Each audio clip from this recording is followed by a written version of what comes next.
ఈ బాలాజీ అనే వారికి జగన్మోహన్ రెడ్డి గారికి ఏంటి సంబంధం అసలు? ఏంటి సంబంధం ఏంటన్న? హెరిటేజ్ కంపెనీ అంటేనేమో మాది కాదు హెరిటేజ్ కంపెనీ, మేము అమ్మేశాం. అదెవరితో ఫీచర్ అంటారు, ఫీచర్.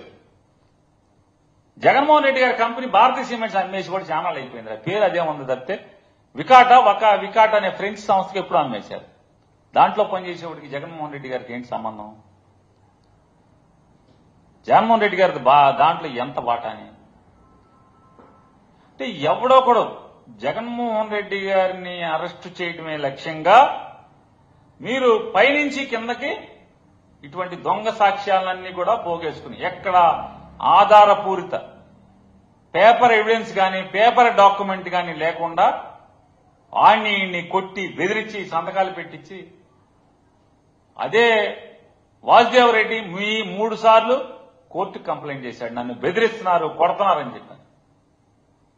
చివరికి అతన్ని పిలిపించుకుని లాలూచి మాట్లాడి నిన్నేం చేయను, నిన్ను సాక్ష్యంగా పెట్టుకుంటాం, నిన్ను ఈ ఆంధ్రప్రదేశ్ రాష్ట్రం నుంచి ఏ కేసు లేకుండా వదిలేస్తామని చెప్పి అతన్ని లాలూచి మాట్లాడుకుని అతనితో ఒక కన్ఫెస్ స్టేట్మెంట్,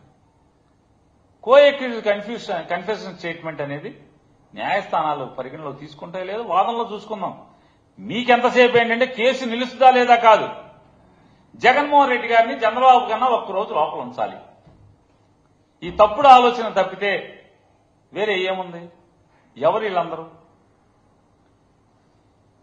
ఈ కేసులో అందరూ కూడా ఎంతమందిని మీరు అరెస్ట్ చేశారు? అరెస్ట్ చేసిన వాళ్ళందరినీ సీక్వెన్స్ అంతా కరెక్ట్ గానే ఉందా? అంటే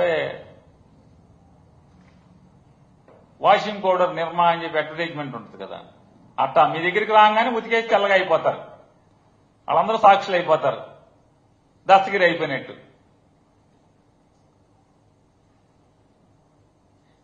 ఎందుకు చాలా మంది ఇందులో అరెస్టులు అవ్వట్లేదు? ఎందుకు అవ్వట్లేదు?